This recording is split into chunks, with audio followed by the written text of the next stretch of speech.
දැන් ඔබ තමුන්නාන්සලාගෙන් මම අහන්න කැමතියි. ඔබ තමුන්නාන්සලා දැන් අපි බලයට එනකොට පොරොන්දු දුන්නානේ පොහොසත් රටක් ලස්සන ජීවිතයක්. ඔබතුමාලා කිව්වනේ අපි ආවොත් මොකද වෙන්නේ කියලා. මේ තියෙන ඔබතුමාලා කියපු මේ තියෙන හිටපු අමාත්‍ය සුසිල් ප්‍රේමජයන්ත ඇමතුමා කිව්වා. අපි එන එක වළක්වන්න මේතුමා කිව්වේ මොකක්ද? මේ ගමන නැවතුනොත් යලි පෝලිං. ඒ කියන්නේ ඔබතුමාලගේ ගමන නැවතිලා අපි ආවොත් පෝලිං එනවා කිව්වා. දැන් මොකද වෙලා තියෙන්නේ? දැන් මේ වසරේ ඔබතුමාලගේ තිබුණු පෝලිං යුගය මේ ආණ්ඩුවට පෝලිං ආවේ නැහැ. තෙල් පෝලිං, කිරිපිටි පෝලිං, ගෑස් පෝලිං ආවේ නැහැ. එහෙනම් ඔබතුමාලා කියපේක ඔන්න ඉවරයි. දීපු පොරොන්දු ඉෂ්ට වුණේ නැහැ. මෙන්න ඊළඟට ඔය පැත්තේ ඉන්න න්‍යායාචාර්ය රනිල් වික්‍රමසිංහ ඒ කාලේ කියපුවා. ලයිසන් නැති පිරිසකට පාර්ලිමේන්තුවේ බලයක් දුන්නොත් රට කොහෙගෙන යාවිදයි කියන්න බෑ. කොහෙගෙන යාවිද කියන්න බෑ. මේ කිව්වේ රනිල්. දැන් කොහෙද ගිහිල්ලා තියෙන්නේ රට? රනිල්ලට යන්නේන මන් නැති වුණාට අපි යාලටත් පාරවල් නිර්මාණය කරලා තියෙනවා. රට යස අපූර්වට යන බව කුහකකම් තියෙන ඉරිෂාව තියෙන විපක්ෂයේ සමහර ඇත්තන්ට නොතේරුණාට ජාත්‍යන්තර සංවිධාන අගයනවා. රටේ මිනිස්සු අගයනවා. ඔබතුමාලට ඉතින් මේක තේරුම් කරන්න වෙන භාෂාවක් නැහැ. මේ තියෙන්නේ ඔබතුමාලා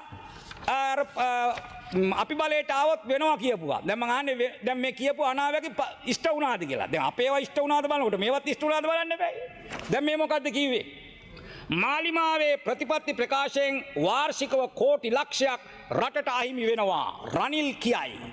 වාර්ෂික කෝටි ලක්ෂයක් රටට අහිමි වෙනවා. කොහෙද අහිමි වුණේ? දැන් වර්ෂය යනකොට රටේ හිඳිලා තිබුණු භාණ්ඩාගාරයේ රුපියල් වලින් ට්‍රිලියන පන්නන්න දැන් එකතු කරලා තියෙනවා.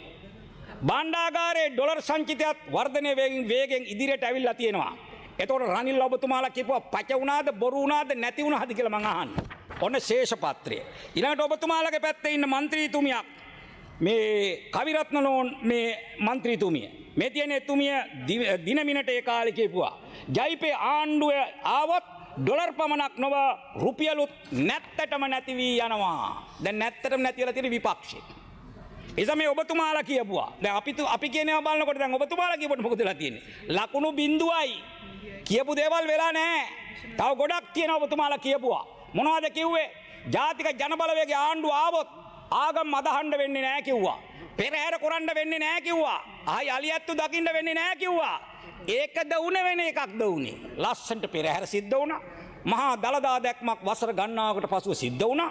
සියලු ආගම් වලට නිදහසේ ආගම සමරන්න පුළුවන් ඉඩකඩක් හම්බුණා. මොකක්ද උනේ? ඔබතුමාලා කියපු දේ උනේ නැහැ. එතකොට මේ අනිත් පැත්තනේ වෙලා තියෙන්නේ. ශේෂපත්‍ර පරීක්ෂාව. ඔබතුමාලා කිව්වා ජාත්‍යන්තර මූල්‍ය අරමුදල රට දාලා යයි කියලා. ගියාද? වාරිකට දිගදීගෙන අපි රටත් ආරක්ෂා කරගෙන ගමනක් යනවා මේ රටේ ආර්ථිකයත් ආරක්ෂා කරගෙන. ඔබතුමාලා කිව්වා ජාත්‍යන්තරයක් නැහැ කිව්වා. පෙට්ටි කඩේ කරන්න බෑ කිව්වා. දැන් ඔබතුමාලාගේ කඩේට මොකද වෙලා තියෙන්නේ? ඒවත් සමතලා වෙලා තියෙන්නේ. වෙන වෙනම දාගත්ත කඩ ඔක්කොම බිඳ වැටෙනකොට දැන් අච්චාරු කඩයක් දාගෙන ඉඳලා විපක්ෂේ. එන්දා ඔබතුමාලා තේරුම් ගන්න. ඔබතුමාලා කියපුවා බොරු වුණා. ඔබතුමාලා කිව්වා ජාතික ජනබලවේගයේ බලයට ඇවිල්ලා වසරක් යන්න ඉස්සල්ලා ওই වාහන දෙක තුල තියෙනවා ගණී කිව්වා, ගෙවල් තියෙනවා ගණී කිව්වා. කොච්චර කීවද? දැන් ඔක්කොම පච වෙලානේ තියෙන්නේ. දැන් පච තියෙන්නේ ඔතනනේ. එහෙනම් ඔබතුමාලා පච බෑවේ නැව් පිටින් බෑවේ. එහෙනම් ඔබතුමාලට මම මතක් කරන්න කැමතියි. ඔබතුමාලා කියපු දේවල් බොහොම බොරු බවට පත් වෙලා තියෙනවා.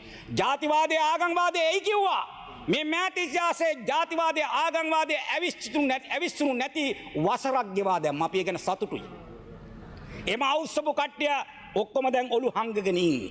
එහෙනම් ඔබතුමාලා තේරුම් ගන්න ඕනි. දැන් මේ තියෙන්නේ වෙන ප්‍රශ්නයක්.